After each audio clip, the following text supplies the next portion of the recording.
And we should be live for episode 46. Already 46 SWA. Last weekly episode before End of the Line. Coming up next week, our third pay-per-view of Season 3. One more to follow after that. Closing out on the end of Season 3 tonight. I'm joined once again by Crazy Ralph. Thanks again for coming on. Hey, thanks for having me once again. You know, it's always a pleasure to be here. Should be a good series of matches tonight. We've got a lot of people on the card. A couple of multi-man matches. A 6-man trios tag match. We've got tag action as well. Singles action. The world champs here. We'll see the Ascent champion and a whole host of rookies and veterans, and should be a fun one. We're going to get this thing kicked off here shortly. Gives people a few moments to filter in, but we're ready to go.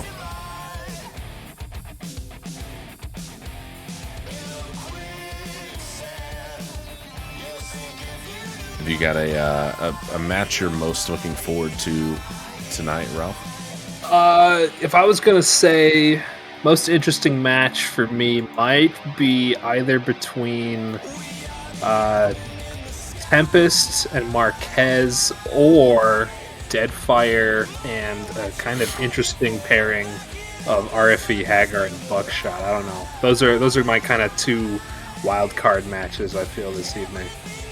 Yeah, it should be a fun one. You know, we've seen Deadfire in action before, but this is a new sort of trio facing off against them. Of course, we're going to have Diego Mercer defending his Ascent Championship next week at End of the Line against Rock Flag and Eagle, who earned that shot a couple weeks back.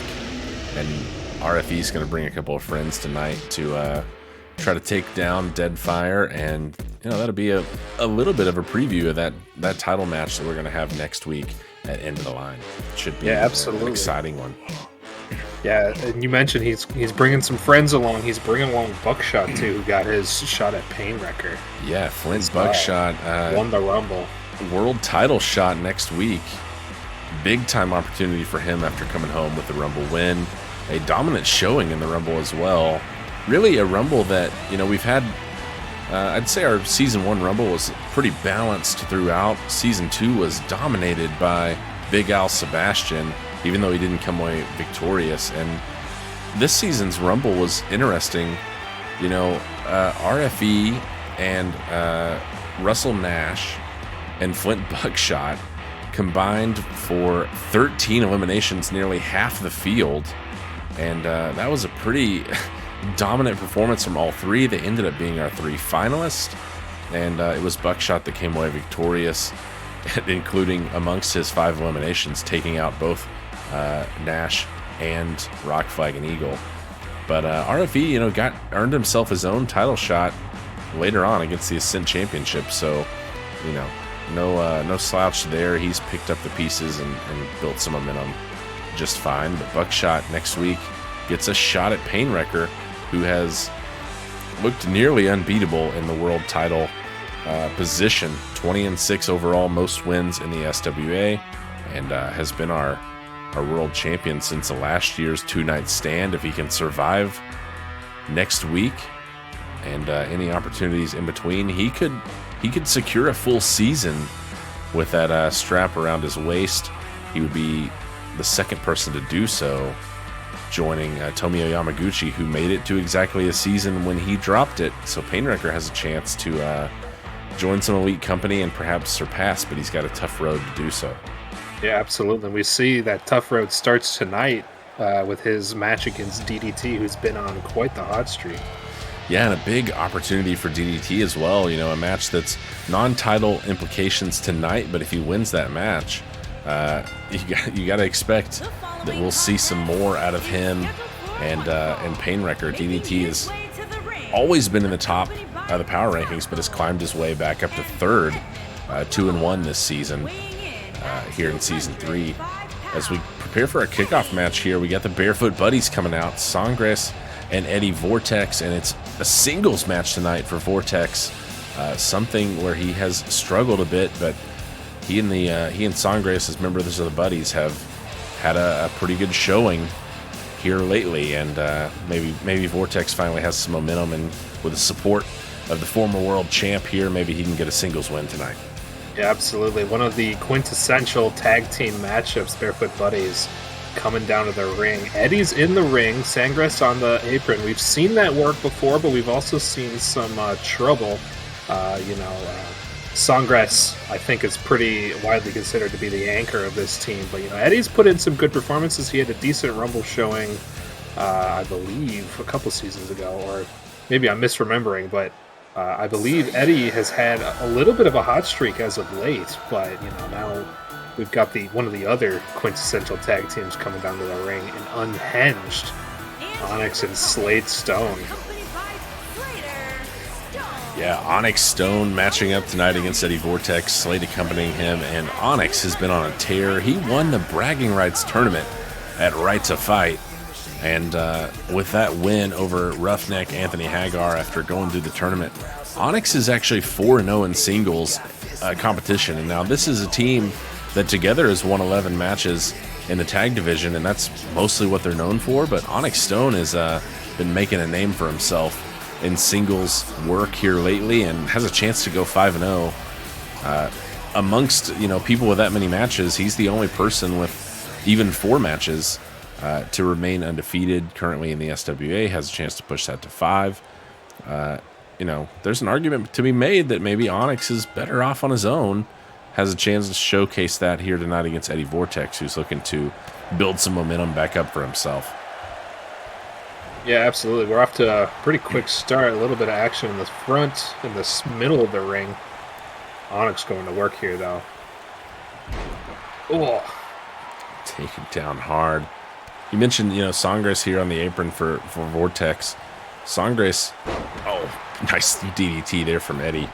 Sangres has been named as a captain for the end of the line 4-on-4 elimination tag match next week at the pay-per-view main event, a position he's been in before. Oh no.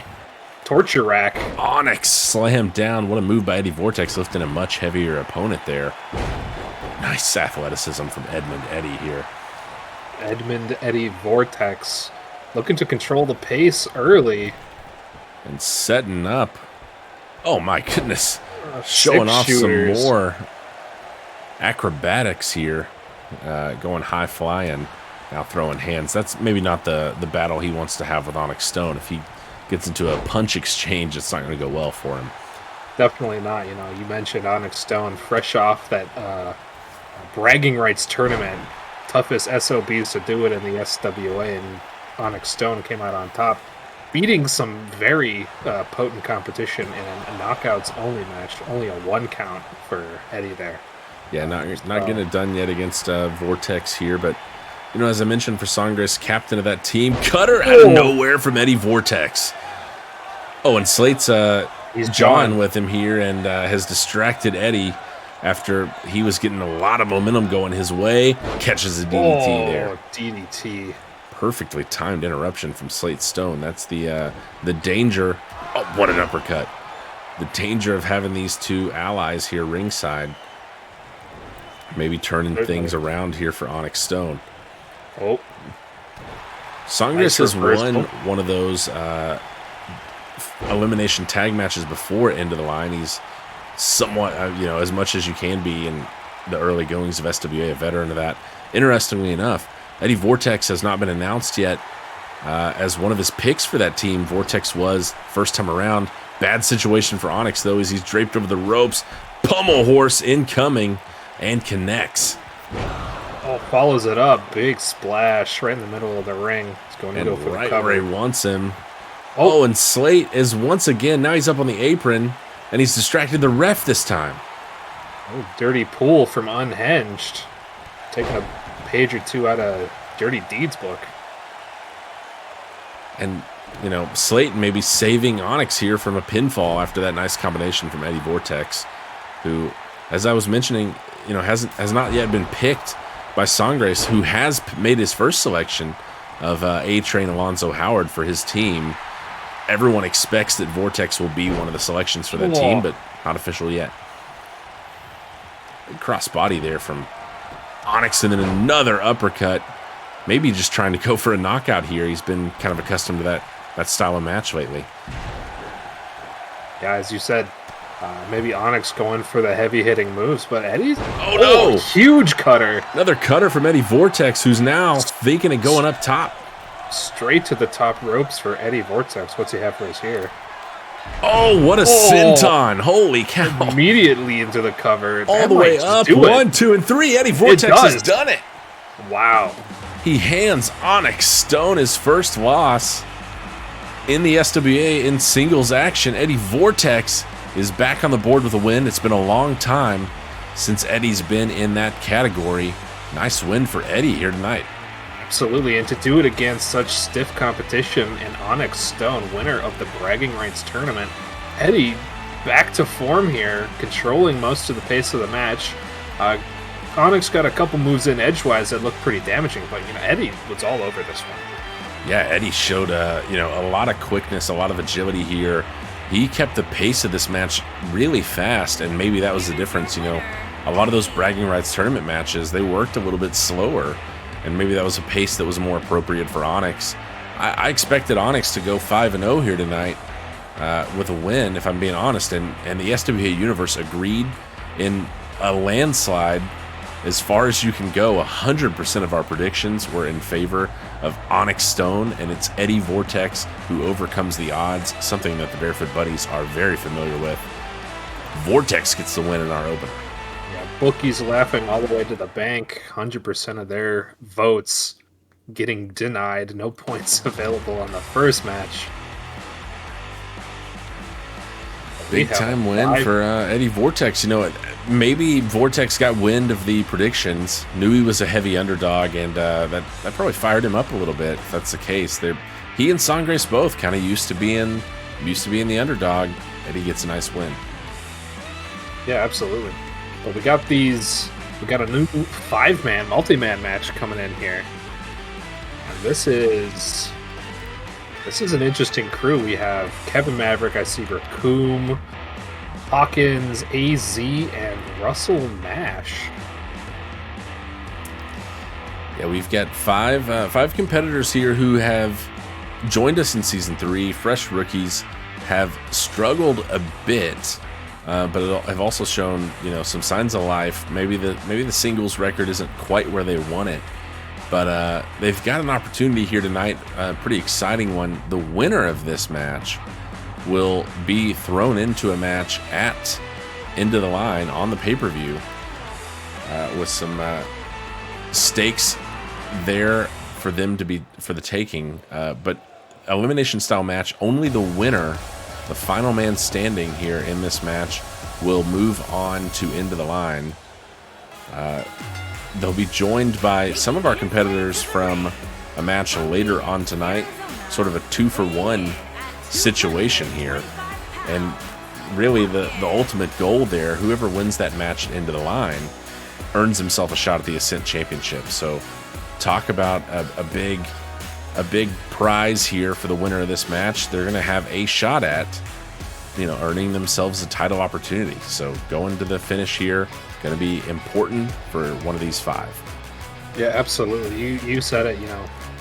This is a great opportunity for some of these newer rookie wrestlers who haven't maybe had the defining career moment that they've kind of maybe wanted in the SWA. And we've seen a lot of play from some of these guys recently. Kevin Maverick and Bert Hawkins kind of sticking out as some of the more recent kind of high flyers, showboaters. But as you said, this is an important match for these guys. In a 5-man elimination, you want to go to the end. You want to earn yourself a spot at that end of the line match, and then that could maybe eventually translate itself into an Ascent Championship belt. So everything, this is the start of the ascent of maybe one of these wrestlers here. Yeah, and interesting. It's always tough to predict a match with this many competitors. As we turn to the SWA universe here, as AZ makes his way to the ring. AZ, the only competitor in this match that not a single respondent has picked to win. So talk about coming in as the underdog. Followed not too far behind by only 14% of the vote going towards Jean-Baptiste and Big Bird Hawkins. Meanwhile, Russell Nash pulling in 29% of the vote and 43% of the vote going to the body Raccoon. So should be an interesting match here. A lot of these competitors are still hoping to get their first win. Baptiste, Russell Nash, Big Bird Hawkins in singles action, all 0-2 so far to start their SWA journey. Raccoon 1-2 with a multi-man win, which was kicked off his rookie campaign, but then fell in that rookie showcase. Meanwhile, AZ 1-2 in singles action for himself. Right. And rumors have been kind of swirling that Raccoon might be the favorite here tonight. SWA Universe seems to think that way at least. There's been some footage released maybe of Raccoon in the gym, and he's been looking pretty good. So I think a lot of people have used that as some of their inspiration for their predictions picks. But obviously, you mentioned Raccoon had that kind of hot start. He took that triple threat match right off the gate, and then kind of fell off, unfortunately, and hasn't really returned to form. But the crowd letting him know how they feel about him, I guess. Yeah, he did. At least in terms of the competitors in this match who have struggled a bit, Raccoon has some momentum, winning his last match against Aimo Talapaju, but that's his only singles victory here in the SWA. Big multi-man match like this, there's an opportunity to build a little bit of a case for your name, getting, a little bit more familiar with the SWA universe, securing some eliminations here. Even if you don't win, getting some eliminations can help your case, maybe get you going in the right direction. But in terms of what's on the line in this match, it's win or go home, and winner gets to advance to a match into the line. Big time ramifications for the one that comes away on top of this one. Russell Nash has joined us now, and I think we're down to just Jean-Baptiste to round out our five. Yeah, I've liked Jean-Baptiste when I've seen him. He's had a couple really heartful, good Jean-Baptiste really drawing the short stick in some of his matches because he's had great performances, he's had great appearances, he's come up short of some of the better rookies, and it just can't quite put it together. So if I'm rooting for someone here, I'm rooting for Jean-Baptiste. I think he's got a shot here to make it all kind of click in a big way. And not that you pair up, only one person can win this match, but Baptiste did team up with Russell Nash, Bulldog Nash, in that kind of rookie tag showcase that led into pay-per-view earlier in the season. So it was only one match. They didn't end up winning. They didn't work together a ton, but a little bit of experience working with Bulldog Nash. I'm curious if that'll come into play in this match at all or not. Now, we also have seen AZ and Big Bird Hawkins as kind of members of For a Better Tomorrow. That stable has not been able to pull off a singles victory since they've kind of formed. Curious how those two will function, or if they'll stay away from each other early in this match. I guess we got our answer. Baptiste and Hawkins going at it. Raccoon on the apron, and Nash, clotheslines AZ. Baptiste sends Hawkins out to the outside. That's right. It looks like Nash on Raccoon here in the corner. Big hit. Oh, but missed the body splash there. Big slap from Nash. 5 men in this one. It's tough to separate off until the first elimination here. As you can see, the kind of trio going at each other on the inside, while Hawkins and Baptiste have been doing battle on the outside. Falls count anywhere in this match, so pinfall or submission can get you an elimination even outside the ring. So we'll see if this one spills out of the ring more often than not. Couple big, either suplexes or DDTs or... Oh, what's going on here? Oh. Nash jumps over, a little back kick there to AZ, while Hawkins goes over towards Raccoon. Big Bird Hawkins, one of our tallest competitors, and he and Nash, two of the tallest in this particular match. the body Raccoon, one of the most fit competitors, but sort of small in stature, despite the impressive physique. Double takedown there from Hawkins and Raccoon. A little teamwork from them. Looks like Nash is taking a little bit of a break on the outside of the ring as these four go to town here. Hawkins working over Jean-Baptiste. AZ taking a little bit of heat from Raccoon. Let's see what he's got on the ropes. Oh, no. Fights his way back in there. Hawkins trying to work on Jean-Baptiste. Nash with a nice takedown of AZ. Everybody trying to get their bearings in this match. All over the place. Raccoon spills Russell Nash to the outside. Joins him as Hawkins and Baptiste continue to work in the ring. Hawkins sending Baptiste for a ride, spinning around. He's got to be dizzy as hell. He's going for a cover now. Could he have the first elimination? No. One count. One count. Baptiste was out of that in a hurry. Oh. Hawkins with that big stomp on Jean-Baptiste. Now working the neck. AZ kind of getting to grips. He's going to go work with Raccoon and Nash over here by the steps. I can't say I'd blame someone for just kind of taking that odd man out and using it to their advantage. Oh, zigzag on the inside from Baptiste on Hawkins. He's got him down with the leg hooked. 1 and 2. Kicked out by Big Bird. 2 count. Ref's going to be having to work overtime here. Oh, AZ on the apron. Got to keep his head on a swivel for sure. He's out there, but Alpha Omega AZ gets out of that pinfall attempt from Nash in a hurry. DDT on the inside from Hawkins. Interesting little tag team maneuver from Raccoon and Nash there. They both kind of sent AZ back into the ring. Oh, big Falcon Arrow from Hawkins, too, on Jean. Oh! Baptiste wisely rolls up to the outside to get a chance at recovering. Meanwhile, Nash is trying to take out AZ here. He's got him down 1, 2, and 3. Bulldog Nash has our first elimination. AZ is out of this one. AZ is eliminated. I guess SWA Universe called it right. No votes indeed. AZ eliminated first. Certainly the order of operations so far as expected by the predictions.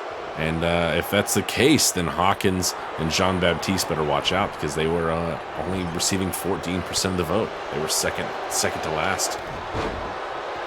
Big clothesline. Raccoon kind of stands alone for the moment in the inside. Baptiste comes in, though, and drops him down on the knees. A little bit of King of the Hill action going on. A lot of people outside of the ring now, it looks like. Baptiste thought better of that pinfall attempt. Didn't like it. Nice takedown from Bulldog Nash. Booms on the ropes with Baptiste. Big sucker punch. 1 count, nothing more for Bulldog Nash on Big Bird Hawkins. Those two both closing in on 7 foot apiece. Definitely kind of matching up pretty well height-wise, despite they're usually taller than their opposition. Another nice takedown from Hawkins. Oh, and an uppercut from a laying down prone position from Baptiste on the outside. Just a brawl outside. Oh, Baptiste got him up in that. Oh! 2 count on the inside. Raccoon taking care of Jean-Baptiste on the outside. Dumped him down across the shoulders. Down there. A little bit of extra time in between. And another elimination. This one comes from the body. 1 for him, 1 for Nash. We're down to 3 here. And Raccoon's gonna steal the pin. Scoop it in on Hawkins and gets another elimination. Hawkins doesn't care because that just means it's a final 2. Raccoon looking a little DDT. red in the Think head it busted him open, and Hawkins. Oh no! 2.9. 2.9 indeed. Looked like it was over for the body. He got 2 quick eliminations. One of them he kind of stole there from Hawkins, and then it looked like Hawkins put him away. Rolls through, suplex, and into a cover, shoulders down. Raccoon looking to put it away quick. 1, 2, and no. Hawkins is out. That would have been incredible for Raccoon if he had that to stick, but he's not done. Hawkins looking a little dazed. Raccoon and Hawkins, your final 2 here. Bulldog Nash had your first elimination.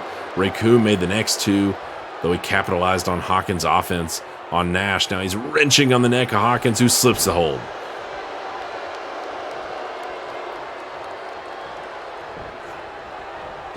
Final two. One of these competitors gets a shot and into the line. Raycoom already has 2 eliminations. Can he make it a third, or will Hawkins get his first and the most important one here? Taking his time. Into the corner. No, Hawkins fights out of the corner. So does Raycoom. Nice takedown from the body. Wiping the blood off his face. Yeah, trying to get some of that out of his eyes. As he was busted open earlier from that DDT by Big Bird Hawkins. Oh, cutter from Hawkins. Cutter from Hawkins, and he's got the leg hooked. Ref taking the scenic route around. Looking for the cover here. 1, 2, and no. Kicked out by Raycoom. Raycoom said that's not going to finish the job, but Hawkins might know what will. Hawkins not going to like that count. Took a while for the ref to get started, and then it felt like it was slow, at least from my vantage point here. Big uppercut. That cut on Raycoom opened up even further here. Spills to the outside on the punch from Hawkins.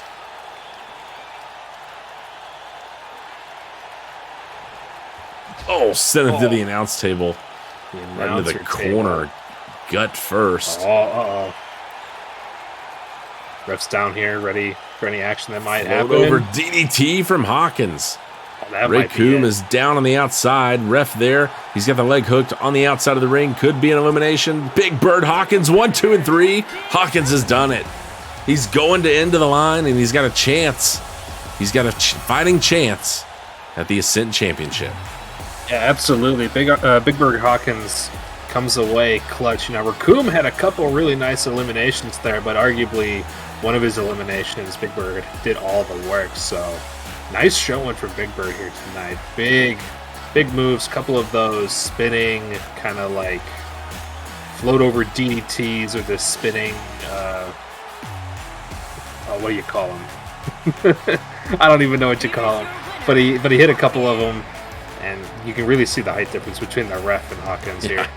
Big Bird Hawkins, indeed. That's not an ironic nickname. He's a near 7-footer, and he's got a big win here tonight. Maybe the first big win on his resume, and could be an important stepping stone on Hawkins making a case for himself as one of the top talents in the SWA. Big win in that elimination match. Absolutely, but now we're working towards a couple of rookies here, newly created. Tempest had his debut last week. And Marquez was not far behind. A couple of weeks back, Marquez took down Nick Durden. Tempest took down Lucid Dreams. Both rookies 1-0 after their debuts. Right where you want to be, and a tough matchup here, as starting undefeated is great. One of these two will walk out of here with a loss, but one of them also will walk out of here with a nice 2-0 record heading into end of the line, and maybe having a good case of earning themselves a shot at their first ever attempt at a pay-per-view with a win here tonight. Yeah, absolutely.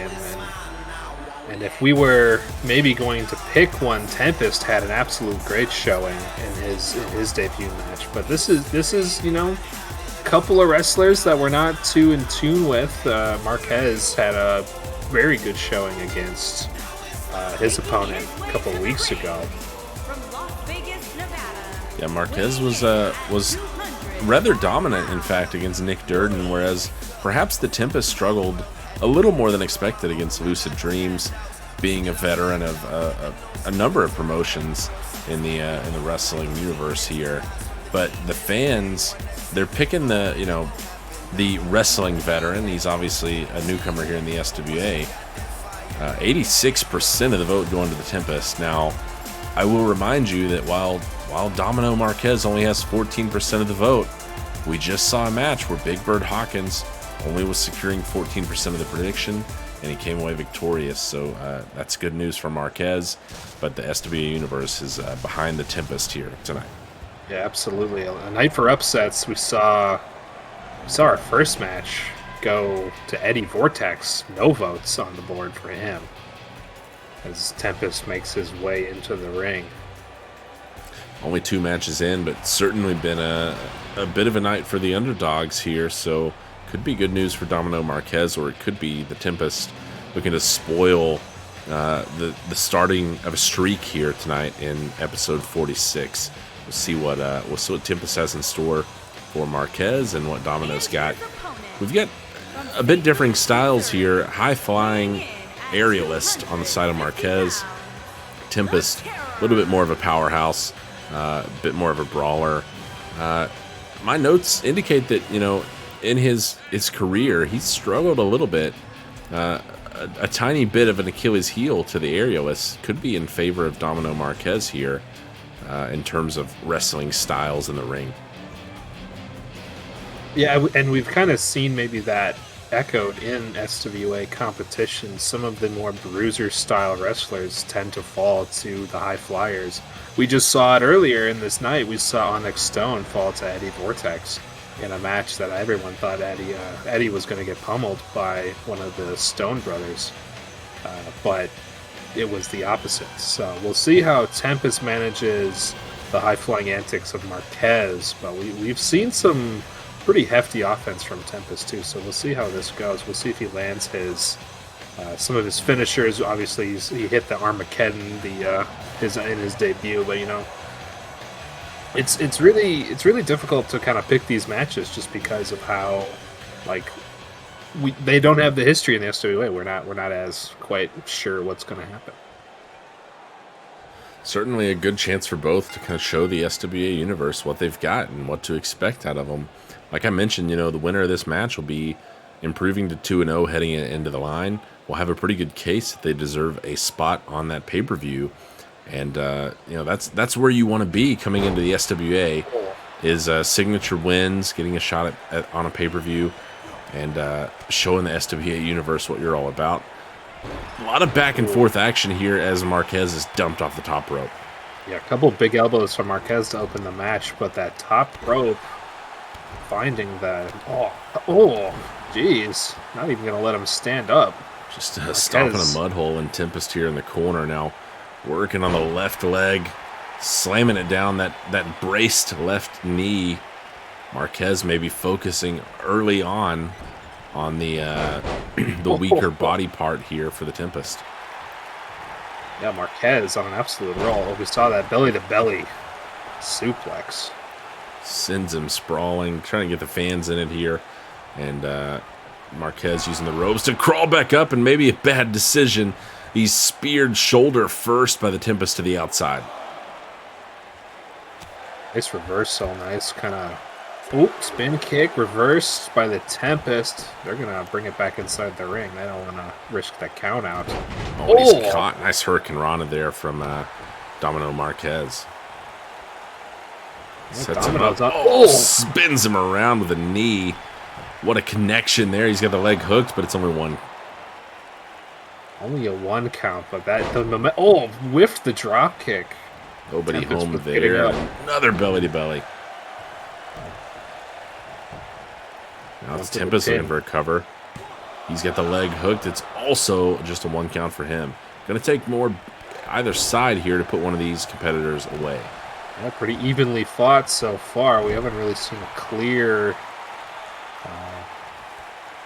aggressor, a clear advantage to any one of these wrestlers. Just Tempest working the arms, got the knee steeped right in the back of Domino Marquez. He's working out of it. Marquez, gets to his feet, slips the hold, and delivers an elbow to the gut to break free of that one. But this back and forth action continues there. Tempest with a clothesline.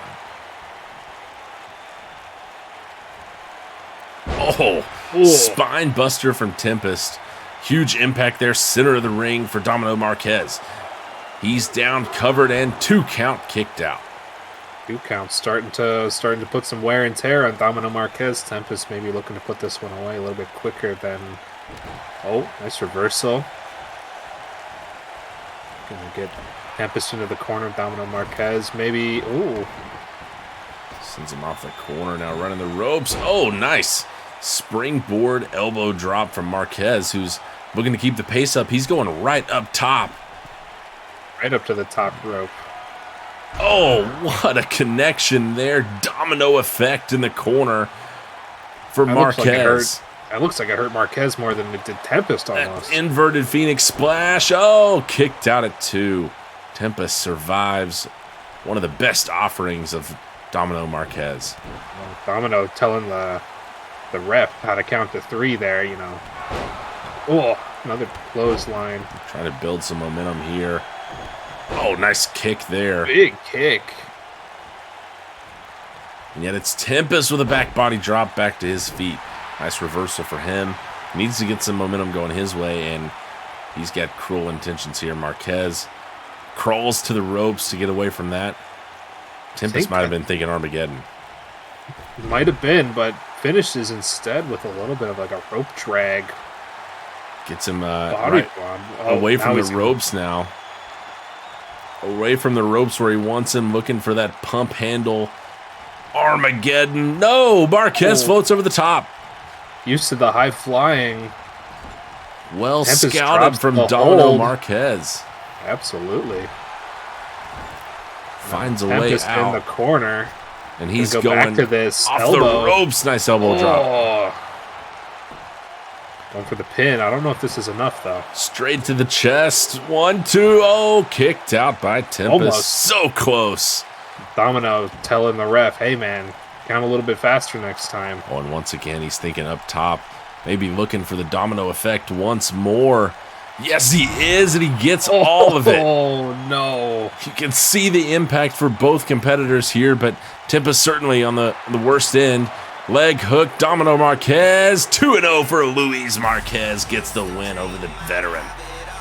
Absolutely. Domino showing how the dominoes do fall. Told Tempest, I don't care whatever championship you were, this is the SWA, and I'm here to take you to task. You see there the spine buster from Tempest.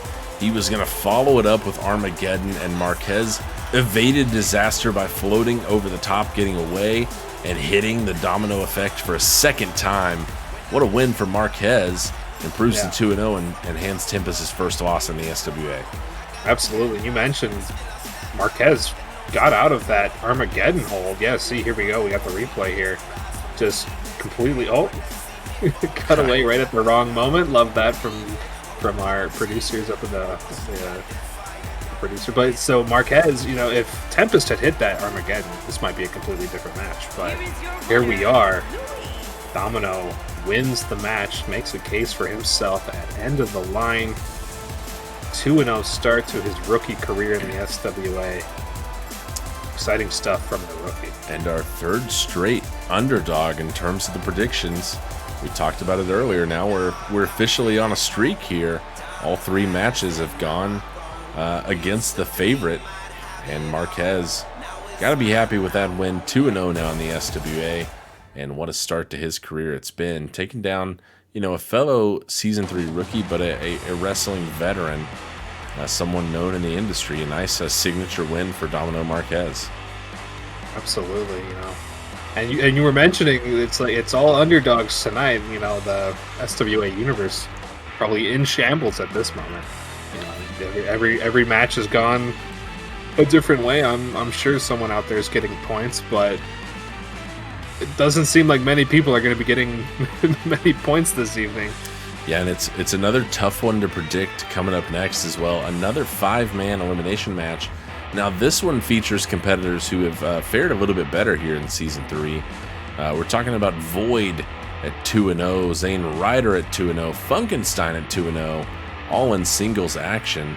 Kevin Maverick joining us here at 1-1, and the Iranian juggernaut Czar also at 1-1.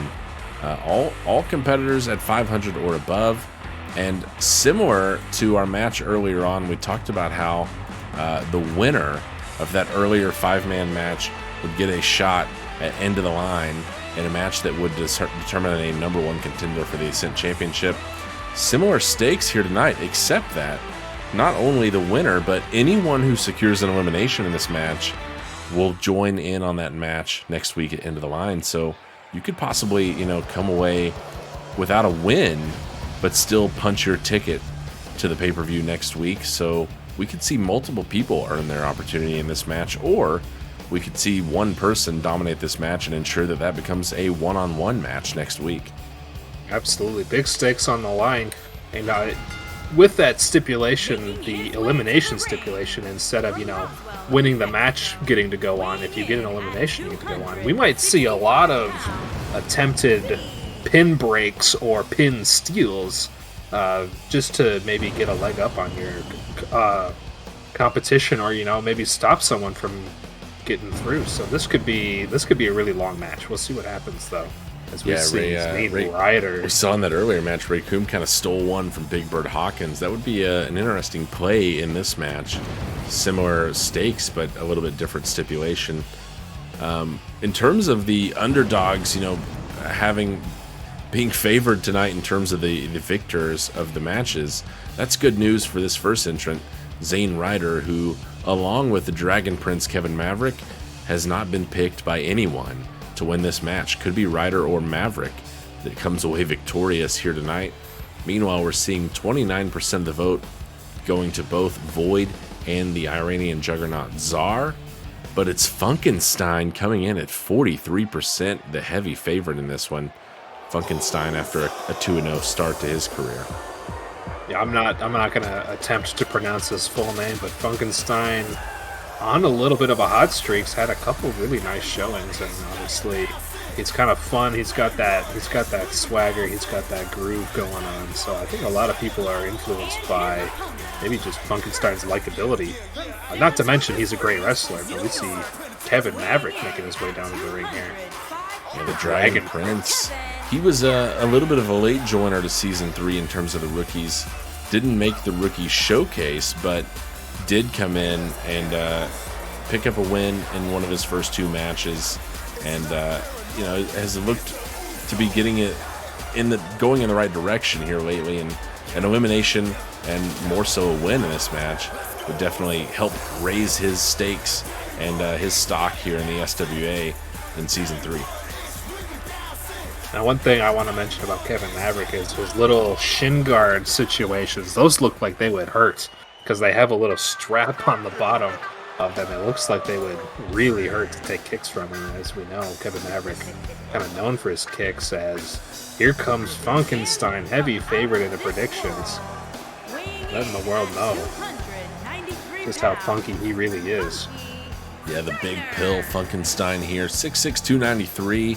He's won his first 2 singles matches in the SWA, including taking down Big Bird Hawkins, who won that match earlier. If Funkenstein could go out there and take out everybody else himself, he'd be feeling pretty good about a matchup against Hawkins, a competitor that he's already beat once before. Funkenstein might have the best chance of becoming that Ascent #1 contender if he can sweep the table here tonight, but that's going to be a tall order in a match with competitors of this status and stature. A lot of good talent here, even for Season 3 rookies. Absolutely, and you said, Funkenstein's already had a leg up on Bird Hawkins. I don't think he's seen many of the competitors in this match, but as we see who's coming down to the ring now, it's going to be Czar, the Iranian juggernaut, which means Void is going to be the last to join the ring. Czar came in, looked unstoppable early on, won his Trios rookie showcase match to start off his career. Yeah, won that one handily. And really looked dominant against Alonzo Howard, A-Train, but it was Howard who kind of snuck in a victory right at the very end. And since then, Czar has picked up a win in his next match out. Yeah, well, interesting to see what we had seen or what we're going to see from Czar. We haven't seen too much of him since kind of that early rookie showcase, early Season 3. We've maybe seen him a couple times, but every time we've seen him, he's either had kind of maybe a lackluster performance, or is maybe unceremoniously kind of like, maybe not ignored, but Alonzo Howard, A-Train Howard, had that kind of upset win against him. Czar has never really kind of been the same since that Alonzo Howard match, so maybe a little bit of something in his head as we see Void coming down. You mentioned Void was 2-0 coming into this match. I think you mean 3-0, as we saw him beat someone named the Dallas Rocket, or the Houston Rocket, I believe it was. Yeah, overall weird situation. at our last pay-per-view in which our feeds kept cutting to the Void in a series of matches after we saw he and the Ace just completely disappear from a non-scheduled matchup that they had. And, you know, it's a bit concerning for the Void. You never know what's going to happen. He's literally been in the ring with someone, disappeared, been gone entirely, and then had, you know, our production feeds kind of cut to him in matches with the Ace, with the Houston Rocket. Matches that seemed like they were, I don't know, outside of time and space as we understand it. Void is, man, he is, I don't know what to make of him, but he alarms me, and he kind of makes me scared for the safety of himself and everyone around him when he's out there. Absolutely, you know, and we've seen some very strange situations evolving in the SWA. Void, probably one of the strangest situations, along with DDT and some of his mannerisms and changes. But, you know, as you said, that one match where they just suddenly disappeared, very inexplicable stuff from Void. But we'll see what they have. Looks like Void's kind of starting in the middle of the ring. Immediately getting to business here. Oh, Ryder and Void kind of pairing off here. Meanwhile, Maverick, Funkenstein, and Czar forming a little trio in the corner here, trying to sort out, you know, who's going where. Blockbuster from Funkenstein on Czar, and I can't say I blame Funkenstein and Maverick for teaming up on the Iranian Juggernaut, the largest competitor in the SWA. I don't even know what you call that. It was like a reverse float over choke slam. And it's Kevin Maverick and Funkenstein teaming up on Czar. Zayn Ryder and Void. Face paint versus face paint over there. Or maybe not face paint in the case of Void. I'm not entirely sure what he's kind of made of. Void rolls to the outside. Czar sent Kevin Maverick to the outside and now has ended up in the grasp of Zayn Ryder. Funkenstein trying to get back to his feet on the inside as well. See the power of Czar. He just bowls over Zayn Ryder there.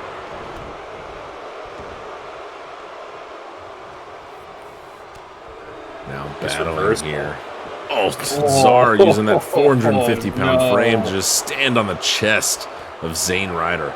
That can't feel good. Oh, no. Void and Czar, double choke slam on Ryder. That's a long way to fall for Ryder. Two of the bigger competitors in the SWA proper. Man, oh man, that can't be feeling too good for Zayn Ryder right now. Double choke slam sent to the outside by Void. Czar's following suit. I guess they have something against Zayn Ryder here. Oh, Kevin Maverick, nice reverse DDT. Now working on the neck of Funkenstein. Everyone's kind of getting back into the ring, King of the Hill style. Oh, Czar sent back to the outside by Void. Tried to get in the ring, and Void was having none of that. Now going back to work on Zayn Ryder. Maverick and Funkenstein still going at each other here in the corner. Ryder floats over, slams down Void. Czar getting involved. Tag team action here. Ryder might have been biting the head of Void. I'm sure the ref saw that. My goodness.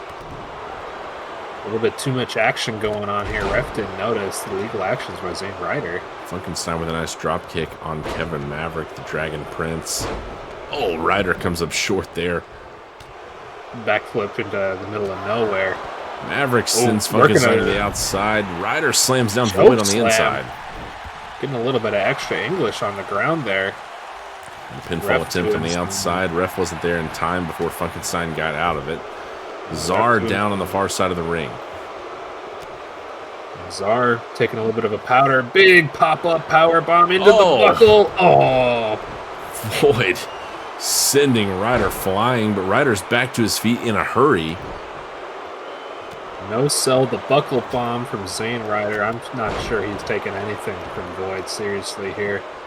Now Czar's back in the equation. Oh, that's quite a ways for that knee to fall. Czar looking for elimination. No, too close to the rope. Oh, Maverick is looking for a submission here on Funkenstein on the outside. Funkenstein is tapped out. Funkenstein is out. Once again, SWA Universe in shambles. SWA Predictions champion or favorite out immediately. The first elimination, and Kevin Maverick has punched his ticket to end of the line with that elimination. Absolutely. Big showing from Kevin Maverick doubling down on the underdog story. He was picked by 0% of our voters to win this match. Now, he still hasn't won it, but he has earned himself a shot at the end of the line, along with Big Bird Hawkins after his win earlier tonight. We'll see who joins him, if anyone. Dragon Prince might be looking for a clean sweep here. Absolutely.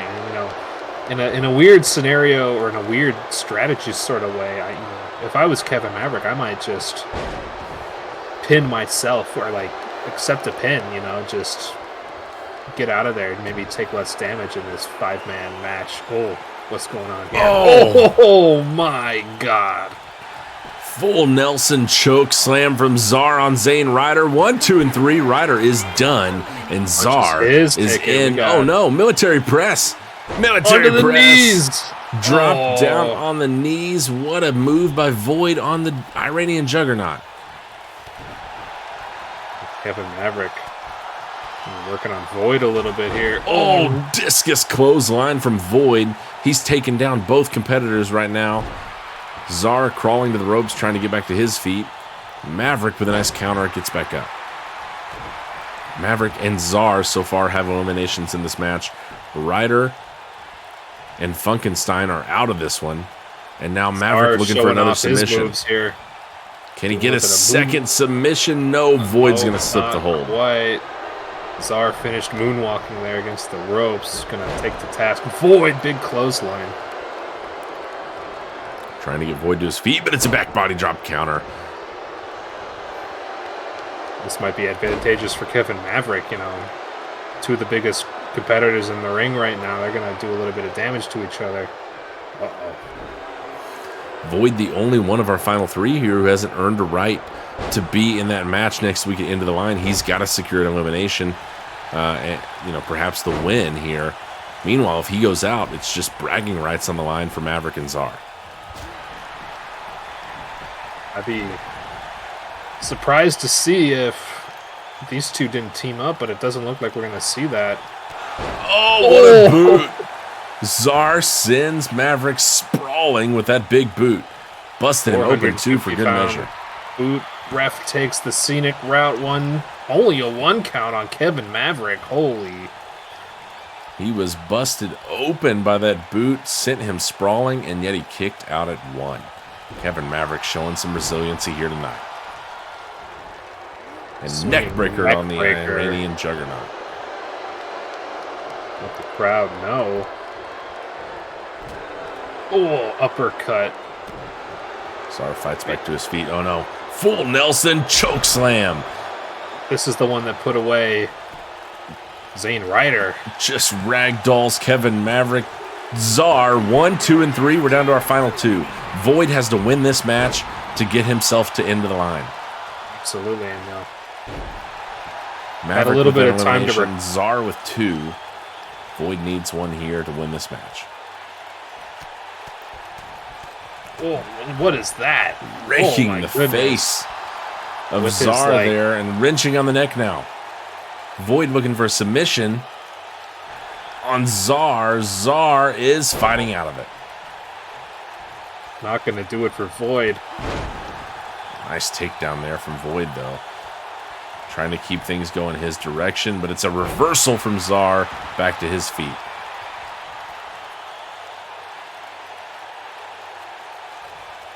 Czar is in the driver's seat of this one. He's already got 2 eliminations. He is in to end of the line. He's got the shoulder. Going for a pin. Now looking for the cover after the nerve hold. Has he done enough? No, 2 count. Void kicks out. Standing up Void and sending him over the ropes to the apron here. Tries to punch him to the outside. Void fights his way back in. Steps over the top. Back inside the ring. Throwing hands. Oh, what a knee lift. Big combo from Void. He's not done. Czar says no way. Oh, right to the middle of the back. 450-pound knee. Going for the cover again. I'm not sure this is enough. Czar, 2 count for him.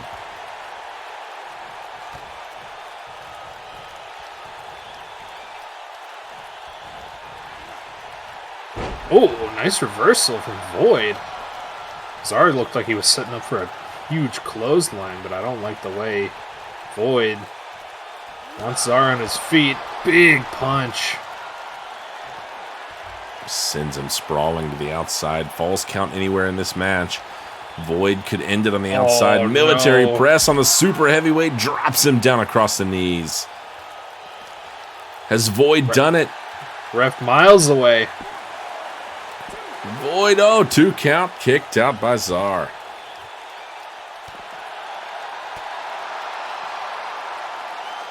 Czar not looking to give it to Void that easily. Looking to get his 3rd elimination.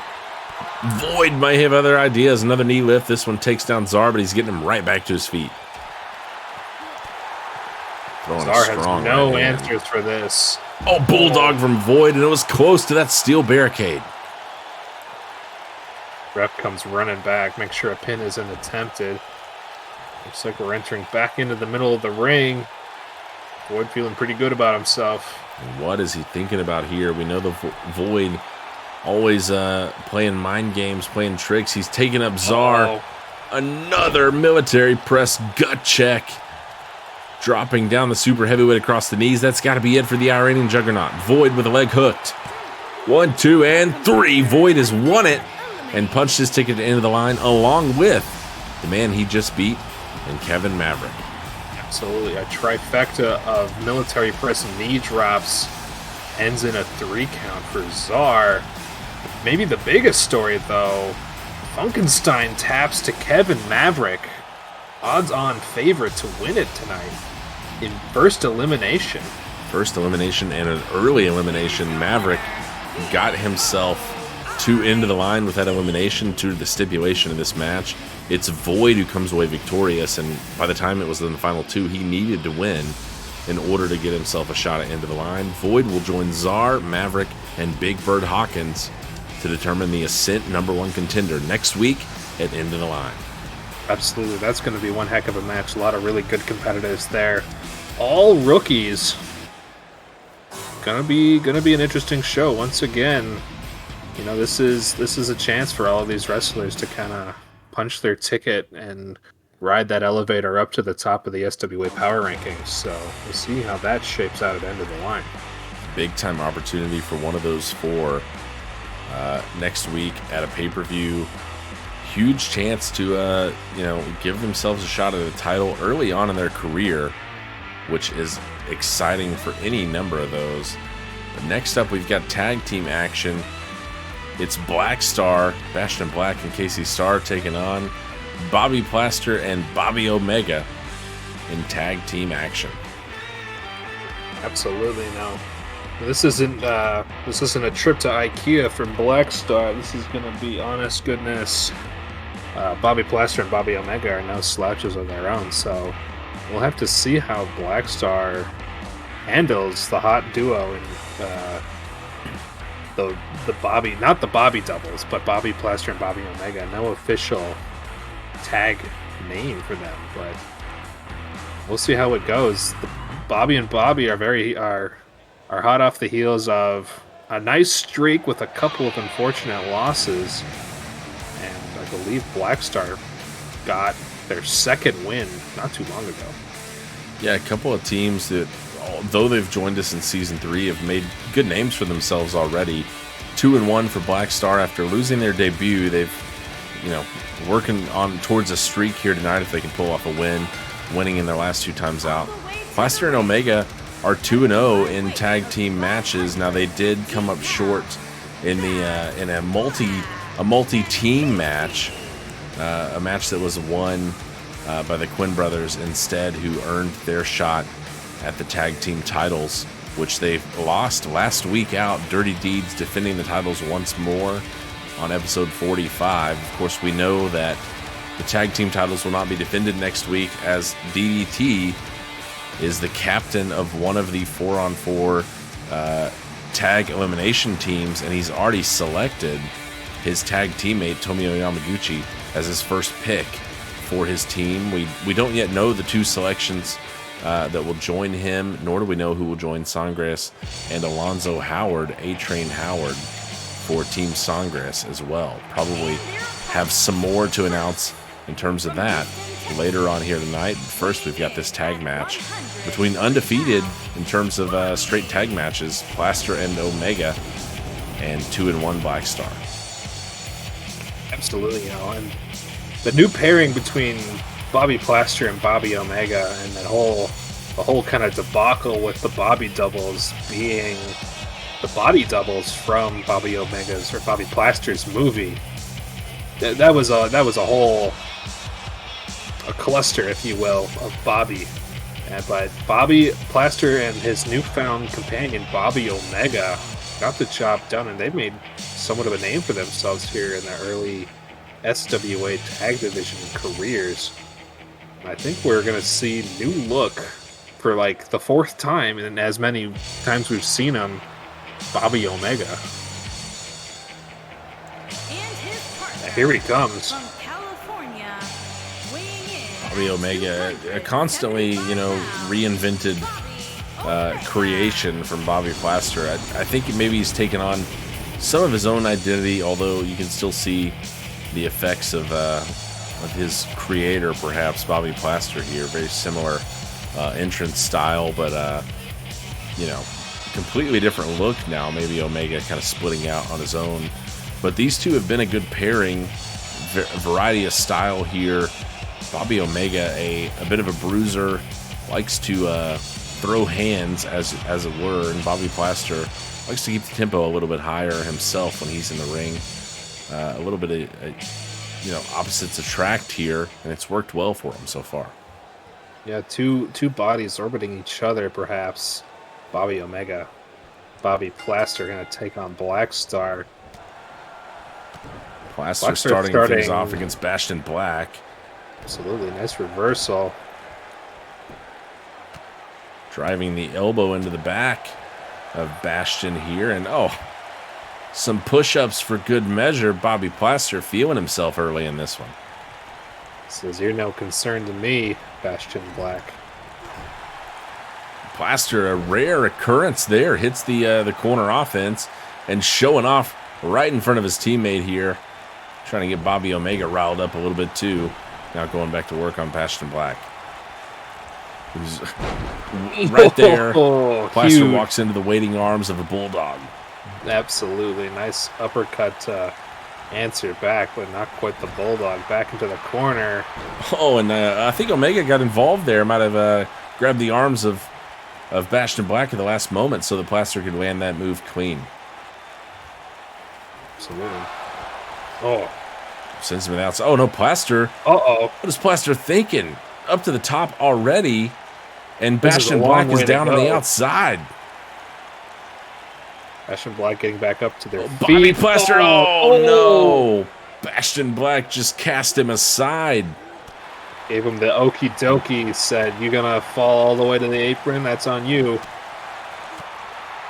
Now these two battling on the outside. Of course, no countouts in SWA tag action, but a pinfall or submission does have to happen inside the ring here. These two content to battle it out on the outside right now. Oh, slammed down by Bastion Black.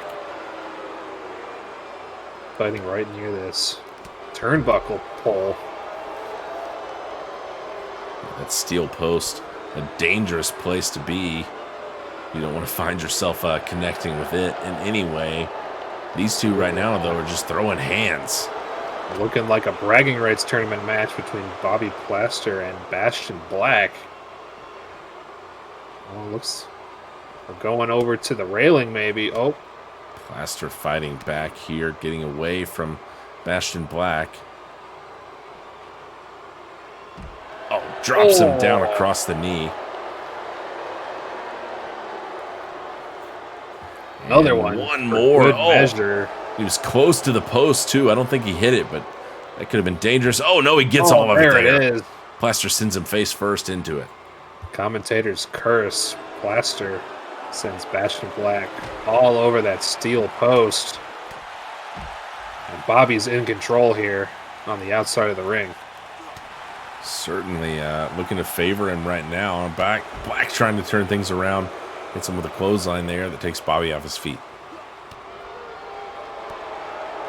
DDT on the outside there from Bastion Black, and that might have busted open Bobby Plaster. The way this match is going, with these two going at it on the outside, starting to wonder if we'll even see a tag in this match. Yeah, I'm beginning to think you're right. I was just about to say, no, this is a tag match. They have their tag partners available.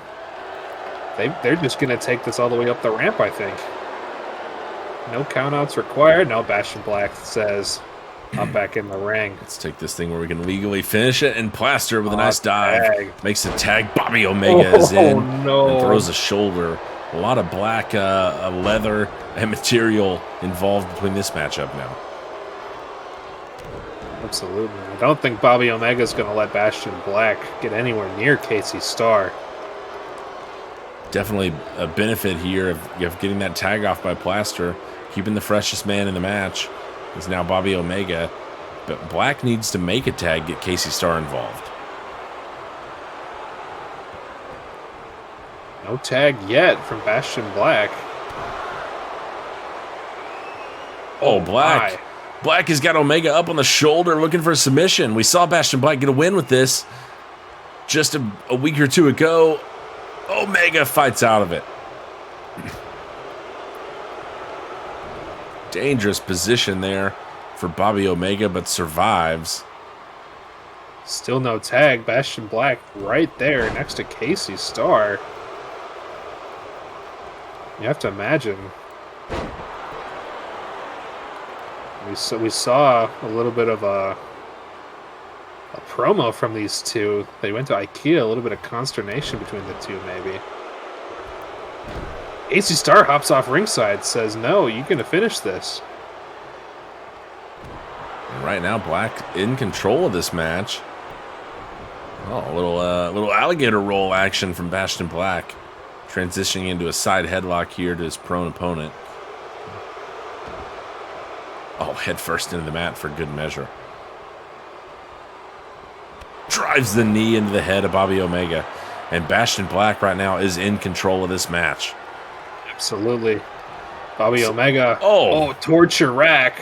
Taking him up top and stretching him out. Oh, my goodness. And Omega tapped. Omega tapped. Black Star with another submission victory. Bastion Black does it all himself.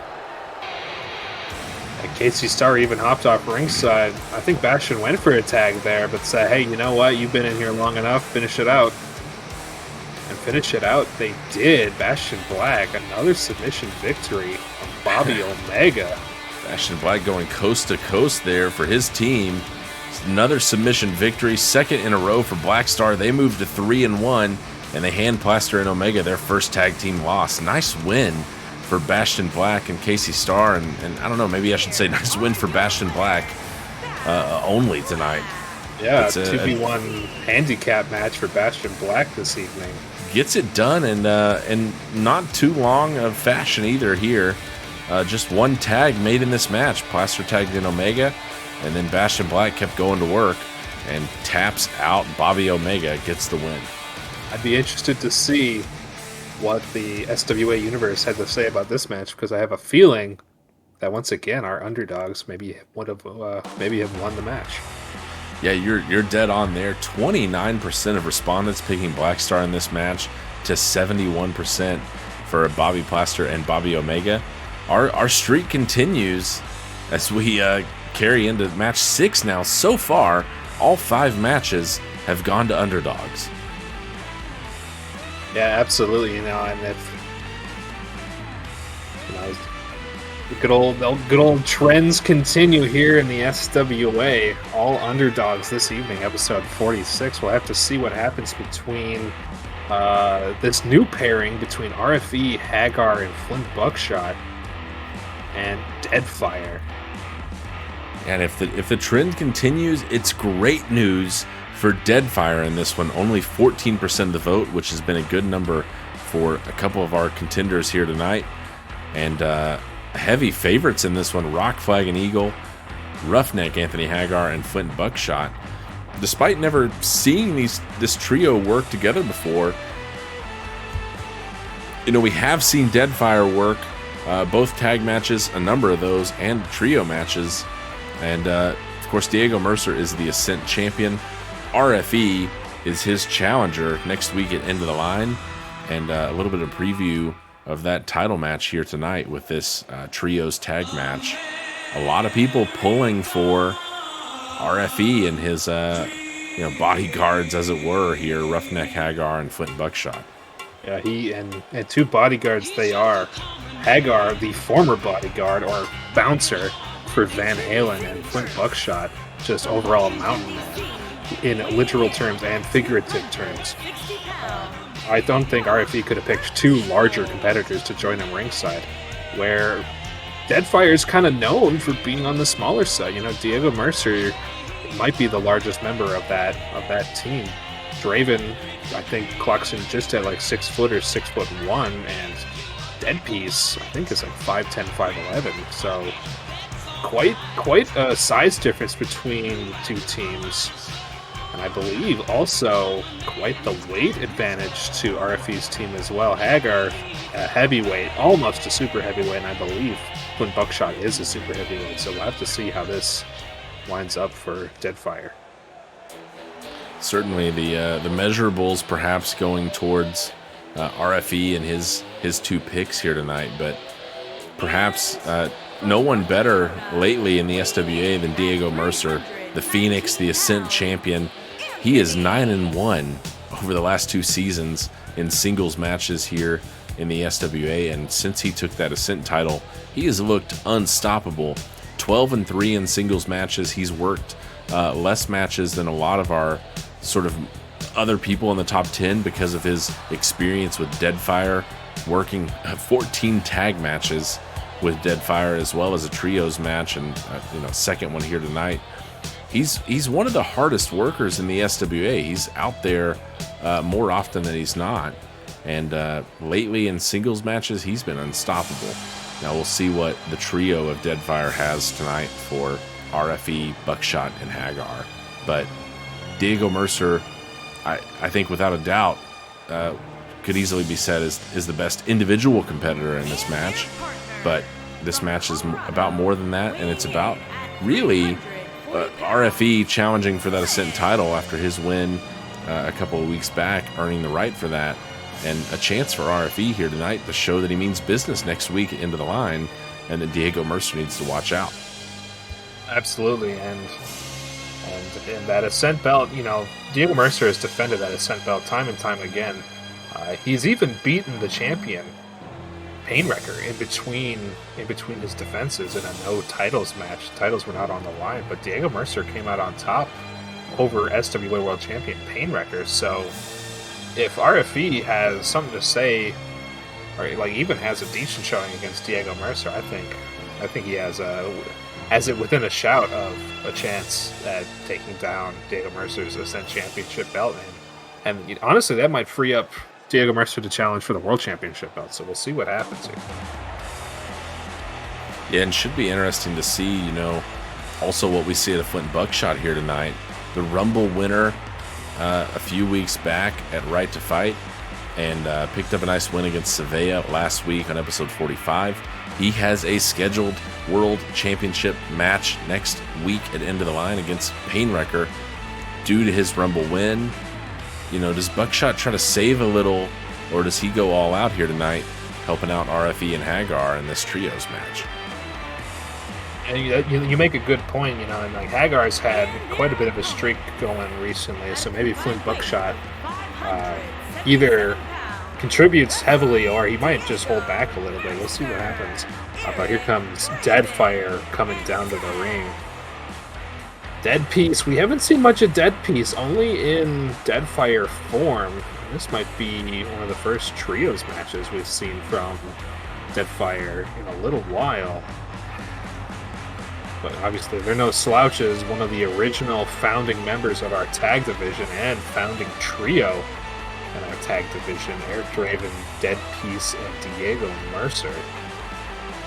Diego wearing the belt down to the ring, let everyone know that he is the Ascent champion and that he is, as you said, maybe one of the better or the best individual wrestler in the ring tonight versus RFE, Hagar, and Buckshot. But maybe a weak link in Dead Piece. You know, we haven't seen too much of Dead Piece. Eric Draven had his streak in season 2, but has fallen off in recent times. So it might be Diego Mercer and co. versus 3 stout competitors. Yeah, it should be interesting. You know, a lot of strong resumes here. Ascent champion, 9-1 over the last 2 seasons for Mercer in singles. Eric Draven sits at 9th in the power rankings. Has been, you know, up and down, but still one of the best competitors in the SWA. RFE earned himself an Ascent title shot, had one of the best showings in the Rumble, was a Final 3 competitor. Hagar was in the finals of the Bragging Rights tournament, and Flint Buckshot won our Rumble. So we've got a lot of people here with strong marks on their resume, even though some of them are relatively new to the SWA. Dead Piece, easily, I think, the weakest link in this one. As Mercer just completely whiffs on a kick there of RFE as the matchup for the Ascent title that we'll see next week starts this match off, but RFE tags out pretty quickly. Here comes Eric Draven. What's going on? Oh, and RFE and Buckshot working well together there. Draven tries to get involved to protect Mercer a little bit, and RFE makes him pay. And we can see the size difference between Diego Mercer and Flint Buckshot. Flint Buckshot easily 1.5 Diego Mercer. Just look, oh my goodness. Big clothesline there from Buckshot. Levels the Phoenix. Diego Mercer. Repositioning him a little bit here before making a tag. Roughneck Hagar now in. This team has already made 2 tags, working everybody here. Meanwhile, Mercer's been out there by himself for Deadfire. Oh, big slam. Oh, he's going to make the tag to Dead Piece. Dives for Dead Piece, who's met by Hagar with a clothesline into the corner. Oh, big drop kick from Dead Piece, though. Oh, just tosses him. Holy gripped by the cow. skull and then thrown over his shoulder. Dead Piece showing some signs of life, though. Nice counter. And another. Takes down Hagar again. Another nice kick. If it's one thing Hagar has going for him, his enormous muscle culture, you know, he might be one of the most shredded competitors in the SWA. Dead Piece, though, looking for a submission. He does have the submission specialties. Maybe the only one in this match that really has that focus in his offense. Could be a chance to, you know, capture a weakness on one of these 3 on the other side. Hagar, though, makes the tag, bringing back in RFE, and he's sending him like a missile at Dead Piece. Very American indeed, sending a missile. RFE going after Dead Piece now, but Dead Piece, you know, holding his own here, bringing him back into his corner. RFE starting to fight out. Trying to cut this match back in half. Get things on their side of the ring. But, oh, nice takedown from RFE. Dropped right on the spine. Oh, but then punches the mat as Dead Piece gets out of the way. Yeah, misses that punch. Dead Piece saw it coming from a mile away. Right into the buckle. Trying to... Now we... RFE going after Mercer on the apron. Dead Piece is still the active man. Ref doesn't seem to... He's going after Draven now, too. RFE going after everybody, but a nice shot there to Diego Mercer, his opponent next week in that Ascent Championship match.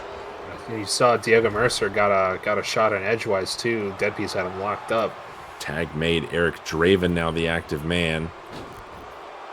They slam down RFE, deliver a couple of kicks. Dead Piece going to go back to the apron. Yeah, stereo kicks. Dead Piece and Eric Draven. Now we've seen pretty good teamwork from both of these teams. Oh, what's this? Kind of reverse claw. Got him by the hair. Oh. Slammed down across the chest. Taking down the crow. RFE makes a tag. Hagar's back in. Roughneck Hagar. Oh, greeted by a drop kick from Eric Draven. Hagar says enough of that, though. He's going to chase Draven to the outside here. Taking him up. Oh, Draven floats over. Gets out of that hold. But it's Hagar who grabs a hold of him before he can get anywhere. Slams him off the apron. We're at a 3 count here. Trios match in the SWA. Apparently having a count out, at least in this one. Draven going to work with the kicks on the outside on Anthony Hagar. A little bit of a dodge roll from Hagar there. Uh-oh. Steel steps right there. Hagar sends Draven for a jog. You got to be careful. Here is the ref up to a 7 count. He sends Draven back in, rolls in himself. Yeah, this match will continue inside the ring. Into the corner goes the Crow. Tag made. RFE is back in. Punch to the gut. Oh, sucker punch. Taken up. Oh, slammed down hard by Rockflagon Eagle.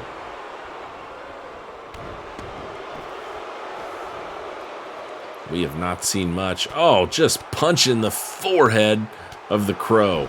You won't even see that in MMA. Haven't seen much of Buckshot in this match. RFE and Hagar doing a lot of the heavy lifting for their side. Draven takes down RFE. To that point, we haven't seen much of Diego Mercer beyond the start. You know, it's mostly been Dead Piece and Draven. It looks like we might get Diego Mercer back in here as Sin Champion. It's going to go after RFE. Draven sets RFE up for him, makes the tag, and Rockflagon Eagle waiting with the counter. Throws down the drop kick. Grabs a hold of Mercer now, trying to take him to his corner, but Mercer's fighting out of that. A lot of great teamwork from both of these teams here. Oh, nobody home in the corner. Oh, yeah, nobody home in the corner. Oh, face wipe. Double. 3. Trifecta of face wipes. Oh, fourth for good measure. A running boot in the corner. RFE laying into Diego Mercer here. Sending a message for next week, perhaps.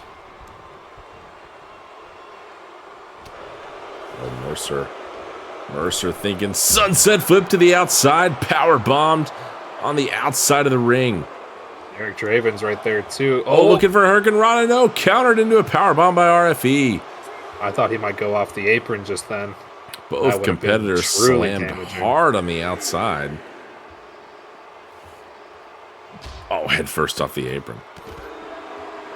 Big stomp. Up to a 4 count.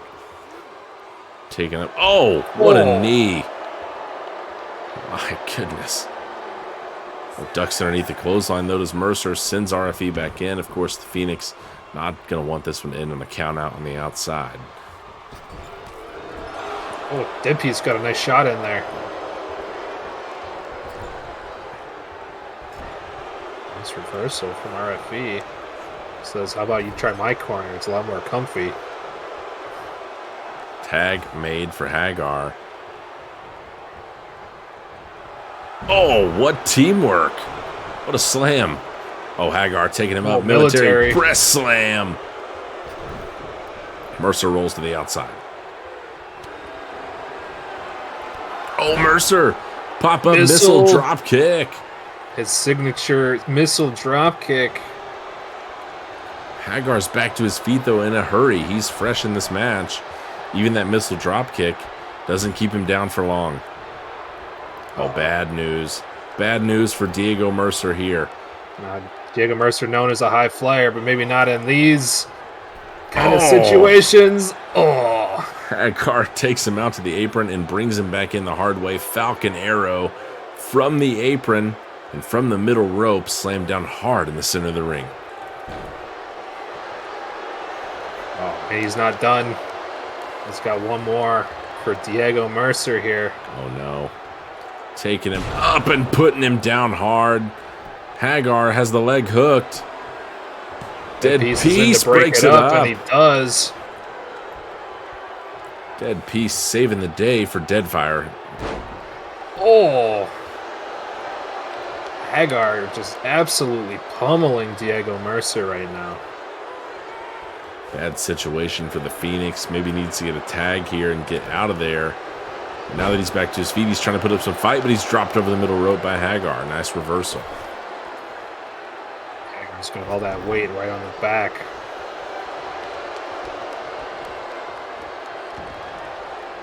Oh no. Deadlift power bomb. Deadlift power bomb on Diego Mercer. Up. Oh, Mercer, what a counter from his back. That was a kip up Hurricane Rana from Diego Mercer. And Hagar's gonna maybe do Hagar's some funky going for a movements tag. here. No, Mercer makes a tag. Draven's in, and Hagar goes after him instead of making the tag. Oh, dead piece with a distraction. And Mercer with a drop kick. It's Hagar. Look how quickly, though, Anthony Hagar's back to his feet. Hagar, not only known for his devastating offense, can also take a punch. Oh, got right back up, and Draven drop kicked him right back down. But it's Hagar who's back up again, and now has Eric Draven held up. Oh. How about some squats showing off? Indeed, what a slam. Now he's thinking better of it. He's going to get Flint Buckshot in here. Rumble winner Flint Buckshot. The freshest man in the ring by far. Takes up Draven. Oh, Draven floats over. Nice reversal for the Crow. He didn't want to take another couple of squats. Nobody home in the corner.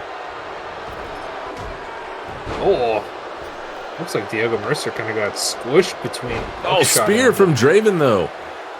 Out of nowhere. Big spear. Draven levels Buckshot, now setting up. Could be thinking about black leather mass. Whipped the head of Buckshot around. Got every bit of that. He's there with the leg hooked. 1-2, kicked out by Buckshot. Survives the black leather mass and the spear. I think Buckshot, lucky that he was by far the freshest man in that ring. Running on adrenaline. Oh, no. Dead piece. Oh, no. Hurricane Rana into a power bomb from the top. Buckshot has been on the receiving end of a lot of offense here, still fighting in this match. Absolutely. Deadfire kind of turning a new leaf here. Oh, Buckshot maybe looking to... Oh, dead piece. Float over DDT. Buckshot trying to get to the ropes. Dead piece has other ideas. Looking for a submission. Looking for a submission here. Dead piece has wrenching on the neck. A lot of damage really quickly. This could be it. Wrenching on the neck. And Buckshot it is. Tapped out. Dead piece gets it done for Deadfire. And how about that? Not only did the underdogs, in terms of the prediction day to get the win, it's Dead Piece who gets the submission victory. We were rolling him out in this match, and he gets it done for Deadfire. Absolutely, commentators cursed once again, or maybe commentators blessing. Dead Piece, the mysterious man at Deadfire. We haven't seen much action from him, but gets it done. Taps out Flint Buckshot, Rumble winner. After a nice combo from Eric Draven, puts a black leather mask to Flint Buckshot's chin. Deadfire came to play. Maybe RFE has some things to think about. Got some good scouting information, certainly, but can't get it done tonight, even with his duo of mountainous men, Flint Buckshot and Hagar. Yeah, it just comes up short here. Now he's still got that title opportunity next week against Diego Mercer, and they both looked fairly evenly matched in this matchup, but it's Dead Piece with a submission victory over Flint Buckshot, and that could be some good information for Painwrecker as well. Maybe the submission game, a weakness for Buckshot, could be an easy way for Painwrecker to get the win next week when he defends the world title against Flint Buckshot. Now, tonight, he's not defending the title, but he is matched up with one of our top-ranked competitors, Daniel Drake Thomas, the Fed. Thomas is one of our captains for our end of the line 4-on-4 match next week at End of the Line. But tonight he's got a singles opportunity. Third-ranked DDT taking on top-ranked Painwrecker in a non-title match. Absolutely. We've seen this match before. And Painwrecker, right at the height of DDT's maybe submission like expertise. He's still the submission expert in the SWA, but right at the peak of DDT's kind of end of season 1, early season 2 streak, Painwrecker was the only member of the SWA who had yet to kick out of not one but 2 of the infamous ankle locks that DDT employs. So we've seen Painwrecker come out of this match victorious before, but we'll see. They haven't met in quite a long time, almost a full season or more, since these two have seen each other in the ring. The times they are a change in DDT has rocketed up the power rankings from, I believe, 10th or 11th to 3rd at the end of this season. Yeah, 2-1 in singles here in season 3. Not a lot of singles work because, as you see there, tag team champions. That belt around his waist, along with his teammate Tomio Yamaguchi. The Dirty Deeds have been tag champions here in season 3, 12-1 as a team, 3-0 in season 3, 8-1 in season 2, putting in a ton of work. And since they've held that title, they have been defending it valiantly every time out. They've looked near unstoppable. DDT has picked up some huge wins here lately. And tonight, some important distinction here. This is not a world title match, but if Daniel Drake Thomas wins this match, he will secure himself a world title opportunity following End of the Line, and that'll be against whoever the champion is. If Painwrecker retains or if Flint Buckshot wins, if DDT wins tonight, he gets a shot at either one of them. Yeah, absolutely. That'd be an excellent opportunity for DDT. He's never had a shot at the top spot in the SWA before. And if he has bungled it horribly. But Painwrecker has held the belt for just about as long as former champion Tomio Yamaguchi, Daniel Drake Thomas's tag partner.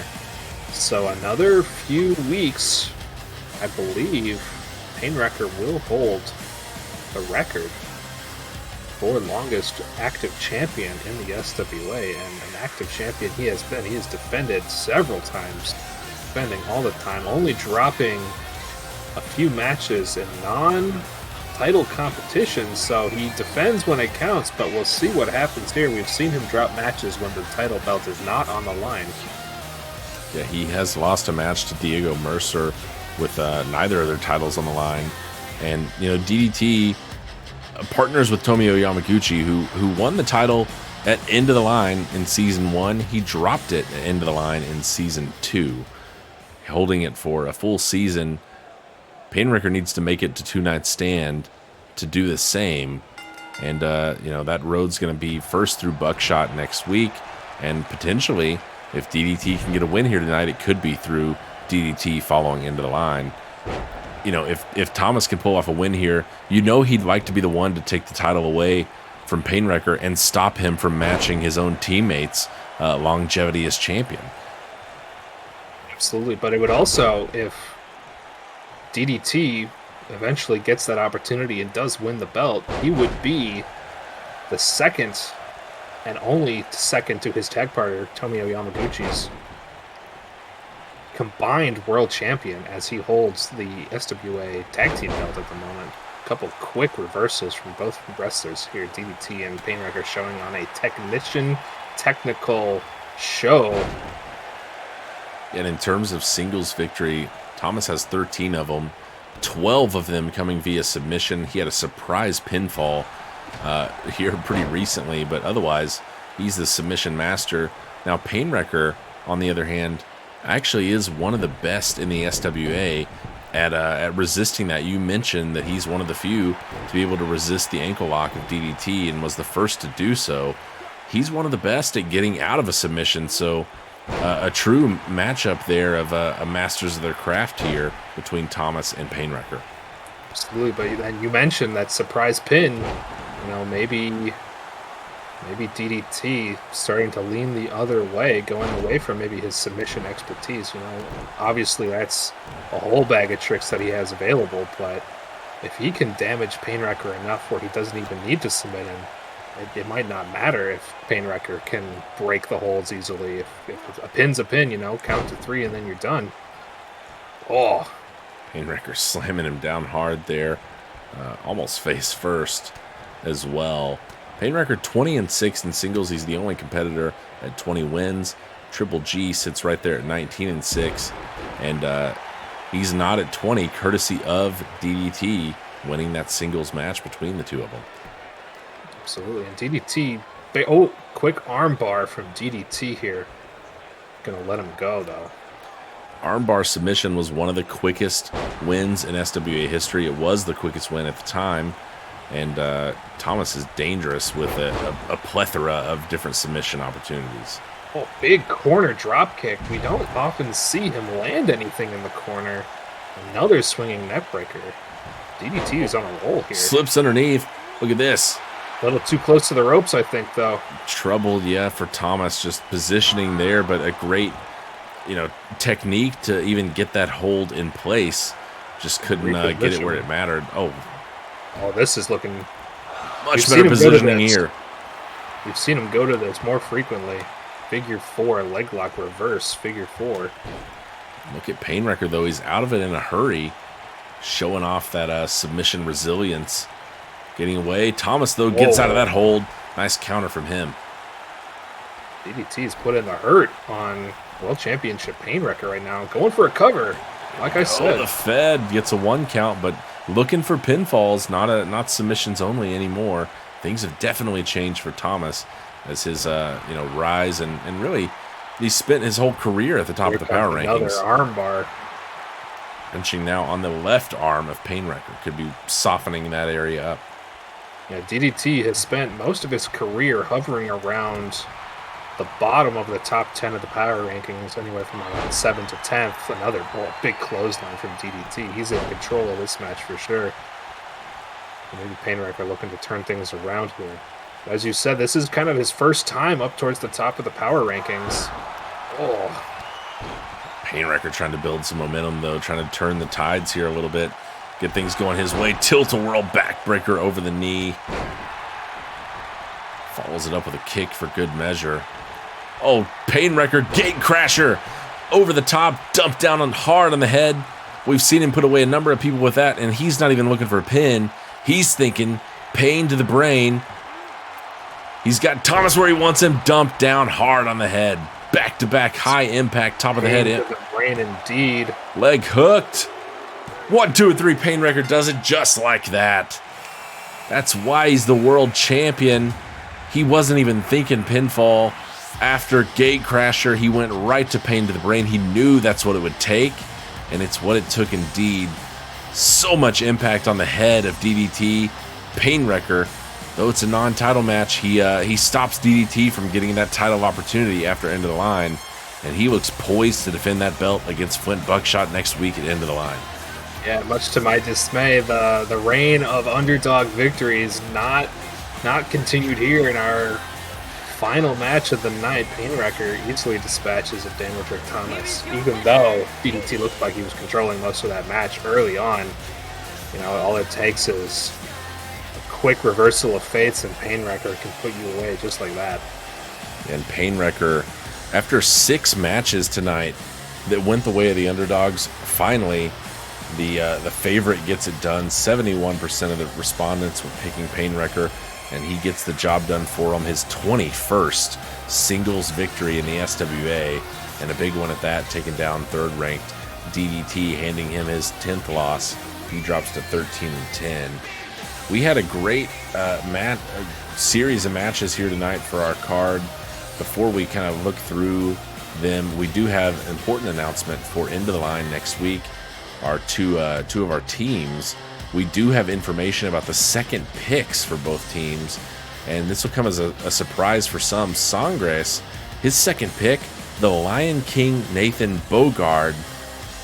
Still sort of waiting, will we see the Eddie Vortex pick, but it's Bogard as a second pick.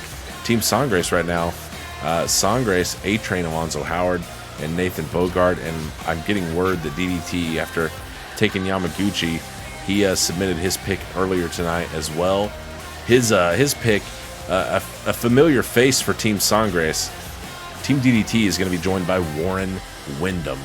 So there's the first trio for both sides. You've got Sangres, Howard, and Bogard, DDT, Yamaguchi, and Wyndham. Who do you like amongst those two so far, Ralph, and before we even know the fourth pick for both teams? Well, this is shaping up to be a classic face versus heel match. It looks like Sangres, one of the best faces in the SWA, has taken Alonzo A-Train Howard, and Nathan Bogard, two of the upcoming kind of faces in the SWA. Both have great energy, both have the crowd behind them.